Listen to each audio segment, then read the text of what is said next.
여보세요? 박희준입니다.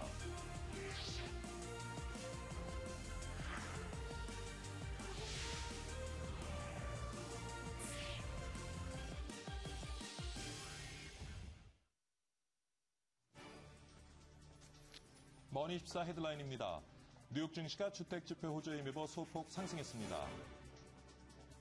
안토니오 사마라스 그리스 총재가 국제통화기금과 유럽연합, 유럽중앙은행 등으로 구성된 트로이카와 합의가 머지않았다고 밝혔습니다. 마리아노 라우이 스페인 재무장관이 유럽연합의 유럽은행연합 설립을 신속히 이행해 줄 것을 촉구했습니다. 전 세계에서 사용되는 스마트폰이 10억 대를 돌파한 것으로 조사됐습니다. 오는 2015년에는 20억 대를 넘어설 전망입니다. 일본이 장기 침체를 극복하기 위해 다음 달 중에 긴급 경기부양책 마련에 나섭니다. 현대기아차의 미국 재고가 역대 가장 낮은 수준을 기록했습니다. 미국 내 판매 호조와 파업 영향인 것으로 보입니다.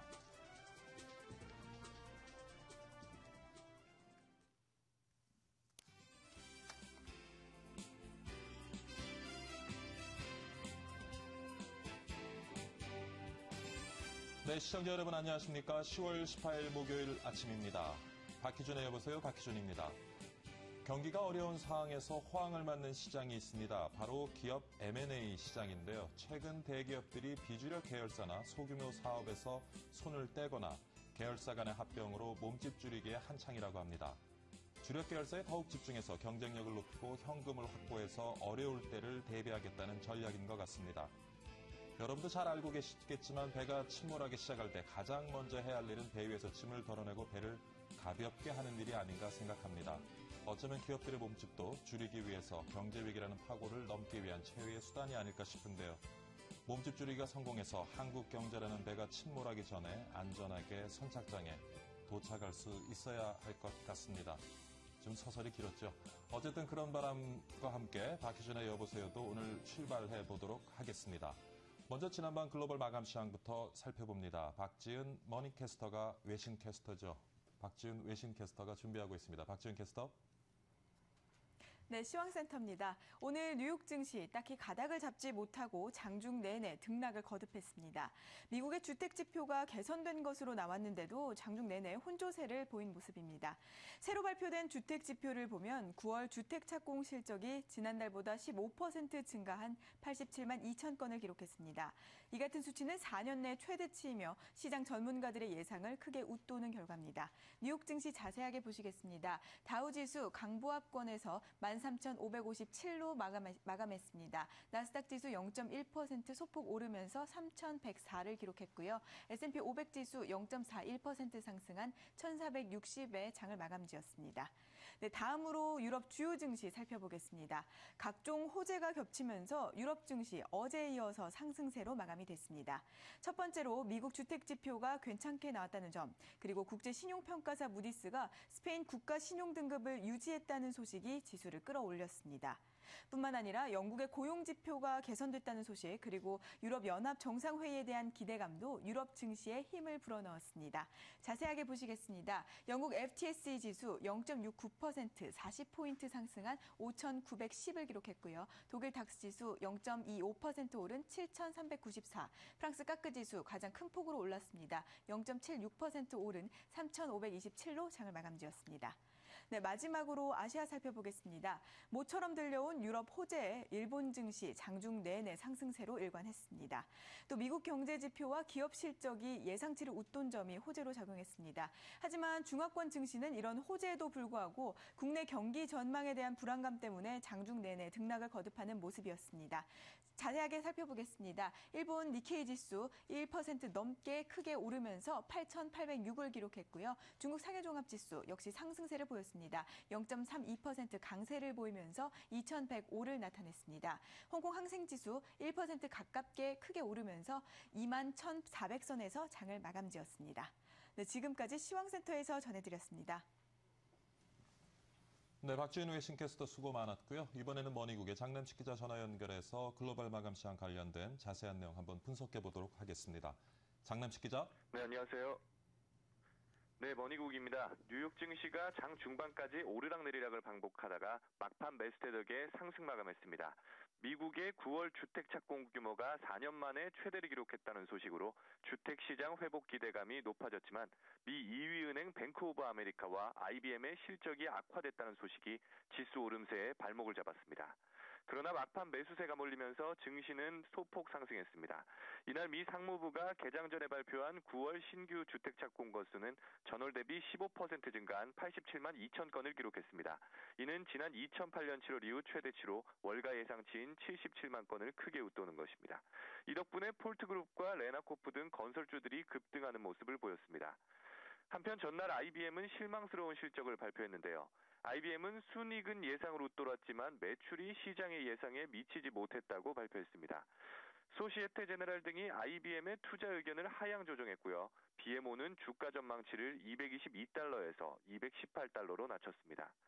반도체 업체인 인텔은 순이익이 시장의 예상을 웃돌았지만 4분기에 대한 전망이 좋지 못했습니다. 이런 소식들이 전해지면서 IBM의 주가는 5%가량 밀렸고 인텔은 2% 넘게 하락했습니다. 한편 유럽 증시는 사흘째 오름세를 이어가며 3주일 만에 최고치를 기록했습니다. 스페인의 전면 구제금융 요청 기대감과 미국의 지표 오조 등이 상승을 이끌었습니다. 이날 증시에는 EU 정상회의에 대한 기대감도 호재로 작용했습니다. 프랑스와 올랑드 프랑스 대통령이 정상회의를 앞두고 유로존의 위기가 끝이 보인다고 말한 것이 시장의 자극제가 됐습니다. 전날 무디스가 스페인 신용 등급을 그대로 유지하기로 결정한 것과 미국의 주택건설 경기 개선 소식도 상승세에 힘을 보탰습니다. 업종별로는 은행주가 강세를 보였습니다. 스페인 뱅키아 은행이 19% 급등했고 산탄데르 은행도 3.9% 올랐습니다. 지금까지 글로벌 시황 소식이었습니다.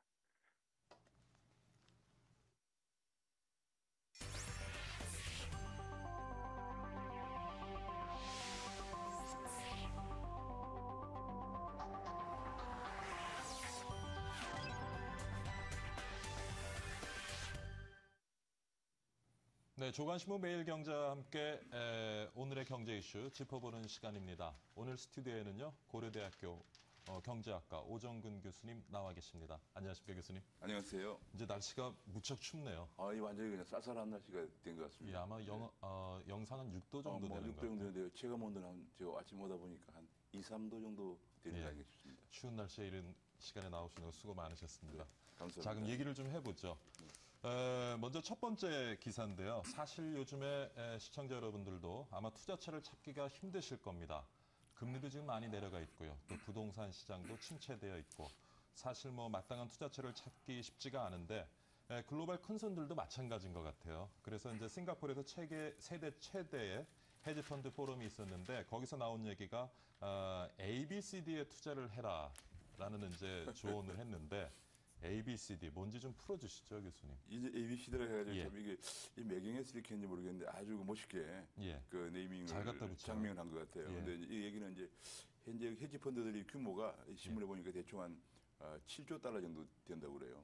그 7조 달러 정도 되는 그 헤지펀드들이 투자처가 이제는 아시아다 하는 거예요. 에이시아.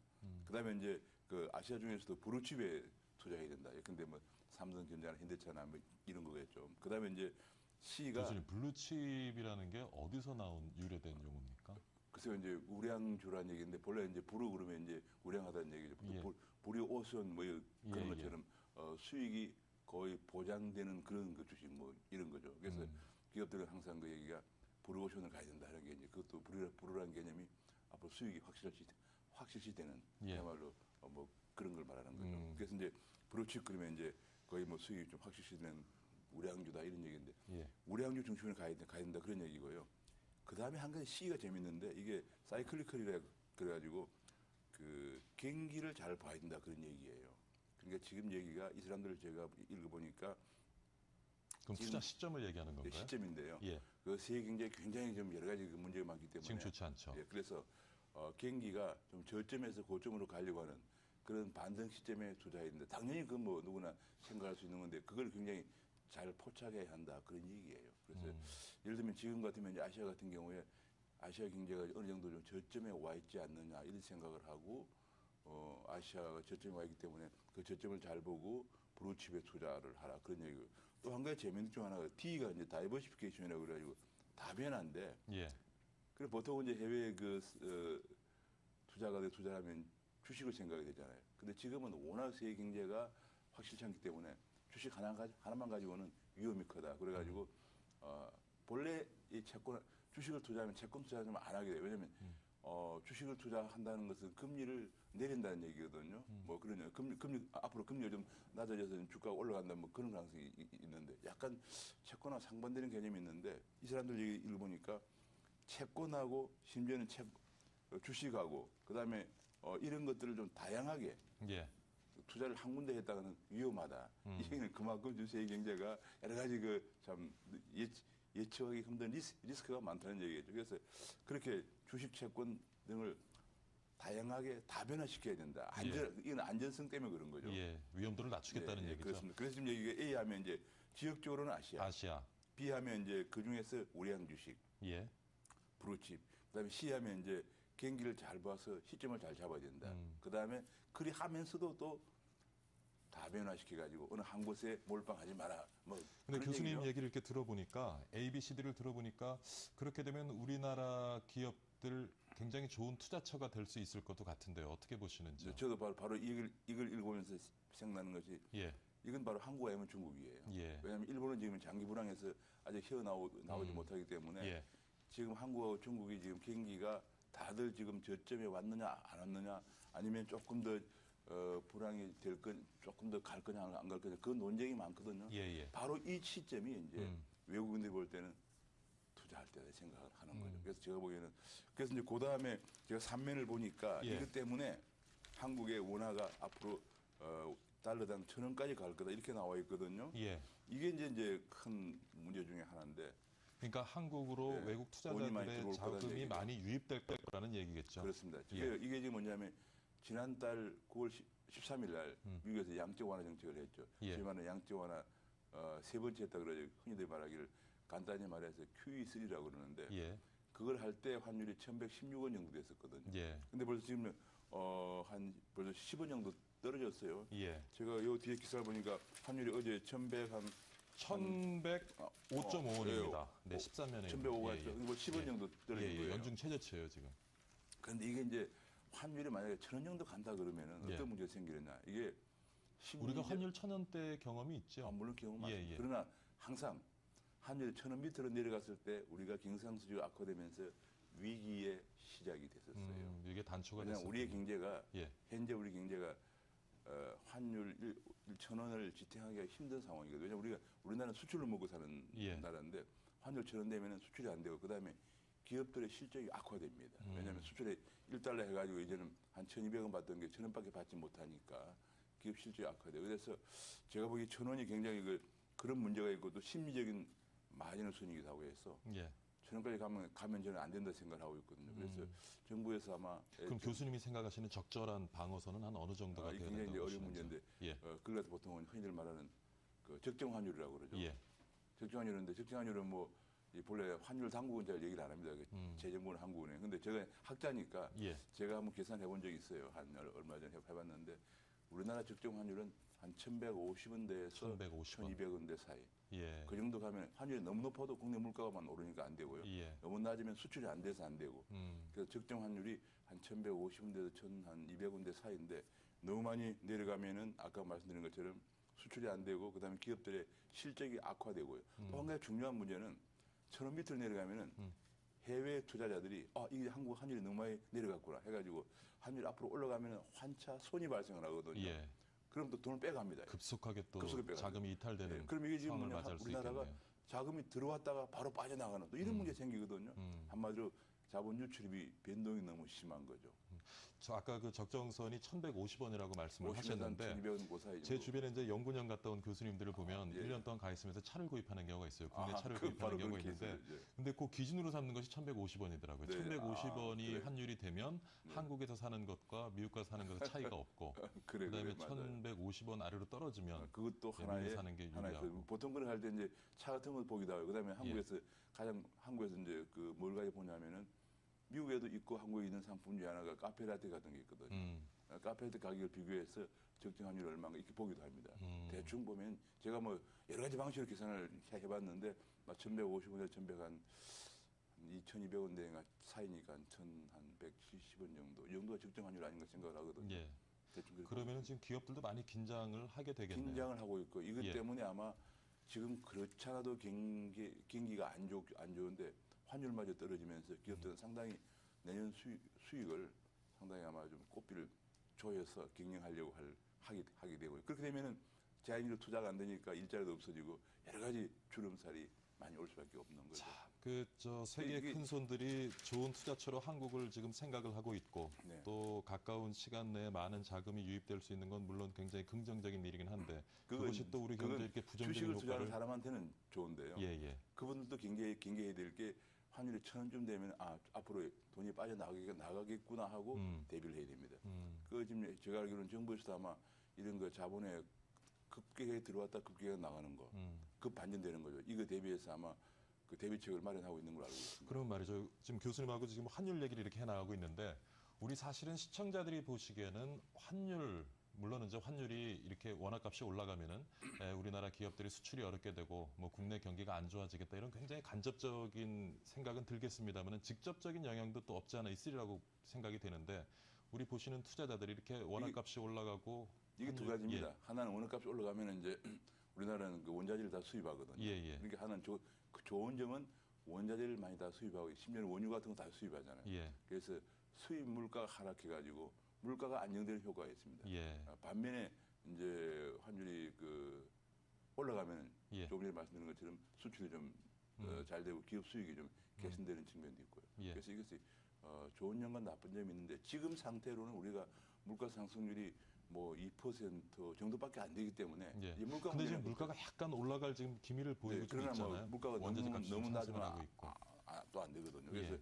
현재 물가 상승률이 2%라는 것은 저번 달에 예. 2%라는 굉장히 양호하기 때문에 그것보다는 저는 교수님, 우리나라 이제 최근 와서 성장률 얘기를 많이 하는데 네. 성장률을 기준으로 해서 어떤 적정한 물가 이런 것을 그게- 구하는 산식이 있는죠. 그럼요. 예. 다 그런 게 있는 거죠. 그게 예. 이제 뭐 필립스 곡선이나 뭐 내가 다 이제 그 거시경제학의 중요한 것 중에 하나가 예.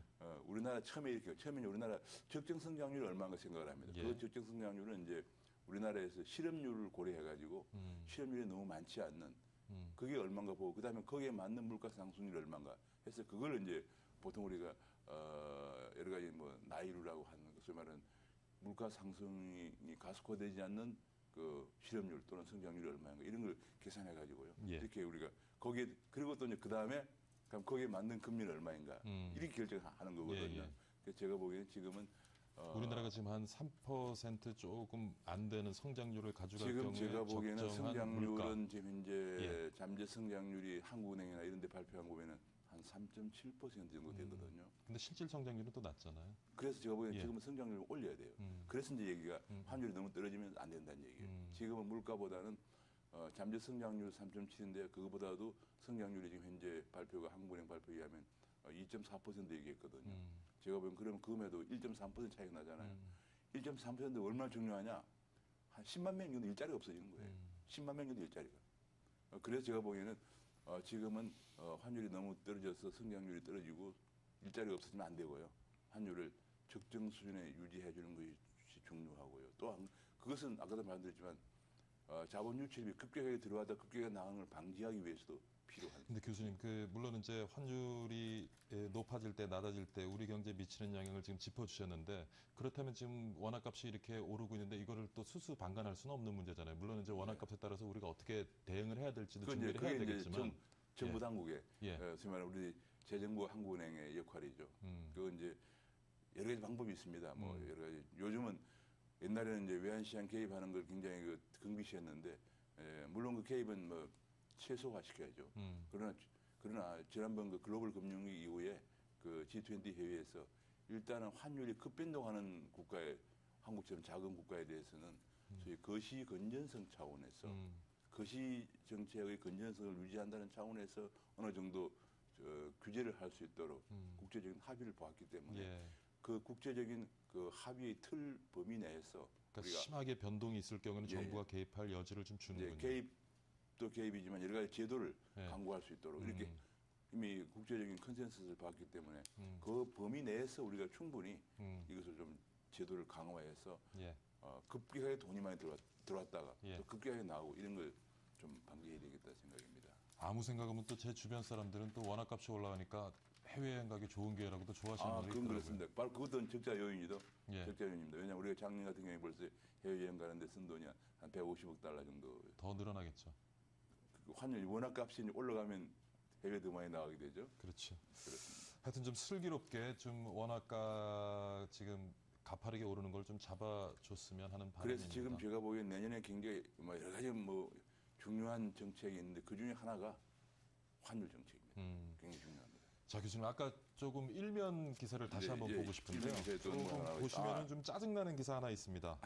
한전 얘기인데요. 예, 예. 사실 여름에 우리가 뭐 전기 많이 쓰면서 줄곧 이제 전기료 얘기 많이 했고요. 한전의 어떤 그 경영 방식 문제 많이 했습니다만은 요번에 국감에서 또 드러난 문제점이 하나가 있어요. 요거 좀 짚어봐 그렇습니다. 주시죠. 이게 보니까 이제 저도 놀랐는데 예. 이게 지금 현재 근데 참 국감이 필요하긴 필요한 것 같아요. 그래, 우리가 모르던 사실이 자꾸 하나하나 이렇게 나와요. 그렇습니다. 예, 저도 참 제가 좀 솔직히 그 정치인들 존경하지는 않거든. 예. 정치인들이 워낙 황당한 일들을 많이 하는 사람들이고. 네. 그런데 뭐 이런 거 보니까 나름대로 또 그래도 역할이 있는 정치인들이 것 같죠. 그래도 월급 받는 역할을 하는 거 아닌가 생각은 듭니다. 예. 근데 보니까 이런 얘기 나와 있어요.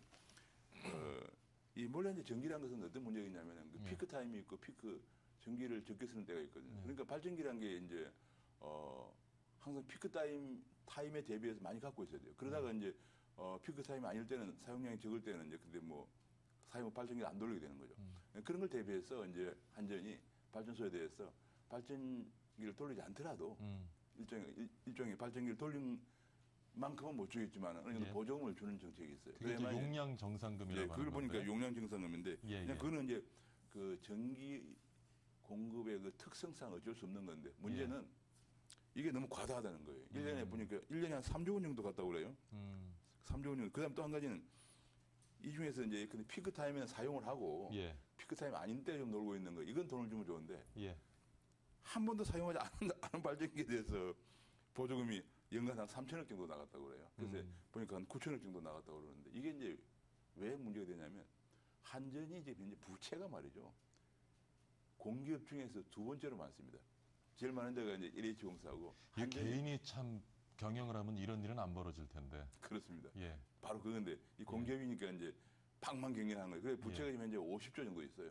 1년에 이자만 해도 한 2조 이상 나가는 예. 이 말도 안 되는 구조를 가지고 있는데 이걸 해결하기 위해서 이제 한전 사장이 제시하는 게 뭐냐면 전기요금을 올린다는 얘기거든요. 예. 그래서 뭐 신임 사장 오자마자 전기요금 계속 올린다고 막 근데 해가지고 우리 시민들 얘기는 왜 조금 더 전기값을 올리지 않고서도 경영 정상화를 할 수 있는 그런 여지가 있는데 왜 지금- 자꾸 전기료만 올리려고 지금 하나 많죠. 그런 지금 소리가 이제- 있거든요. 지금 현재 제가 알기로는 한전을 흔히들 말하는 그 신의 직장 중에 하나로 보거든. 왜냐하면 아주 고용 연봉에다가 저희 연구실에 지금 2명이나 지금 한전을 이번에 졸업을 하는데 한전을 보겠다고 지금 공부를 하고 있어요. 그래서 야, 그렇습니다. 한전보다는 조금 더 좀 이렇게 창의적인 일을 할 수 있는 뭐 창업을 하든지 기업을 한번 가봐라고 했는데 그 어떤 아니 그 저 고용 연봉에다가 정년까지 보장되니까 얼마나 좋습니까? 그러니까 굉장히 매력적인 거예요. 그러니까 이게 지금 우리 뭐냐면 학생들한테는. 그만큼 방만한 경영을 하고 또 거기다가 덧붙여서 오늘 신문 보니까 이렇게 돌리지 않는 발전기도 연간 3천억씩 지원을 해줬고요.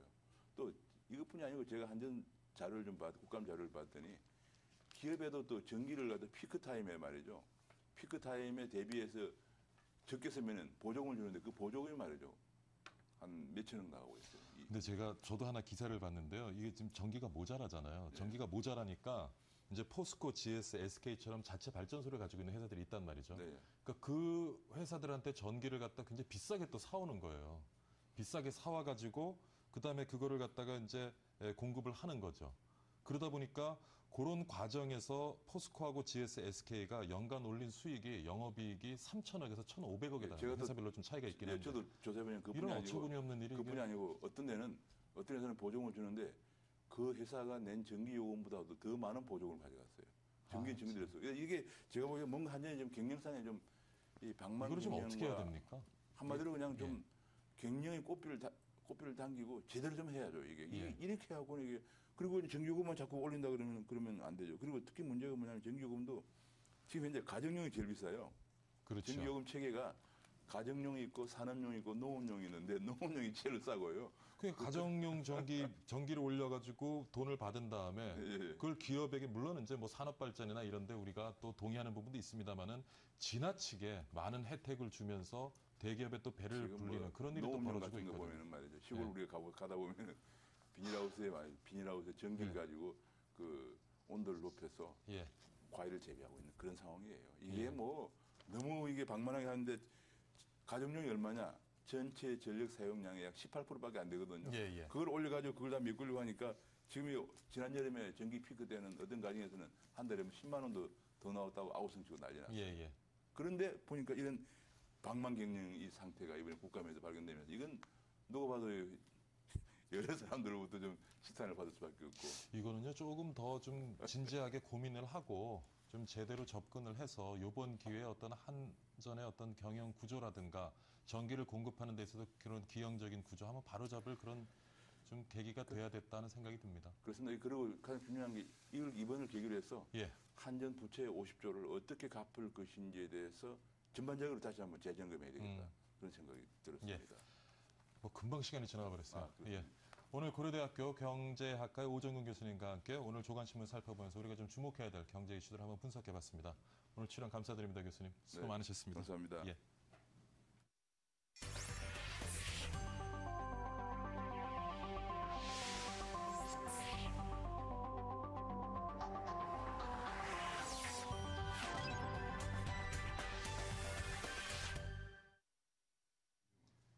네, 박희준의 여보세요 1부 마치도록 하겠습니다. 잠시 2부에서 찾아뵙겠습니다. 채널 고정하시고요. 네, 2부에서 찾아뵙도록 하겠습니다. 감사합니다.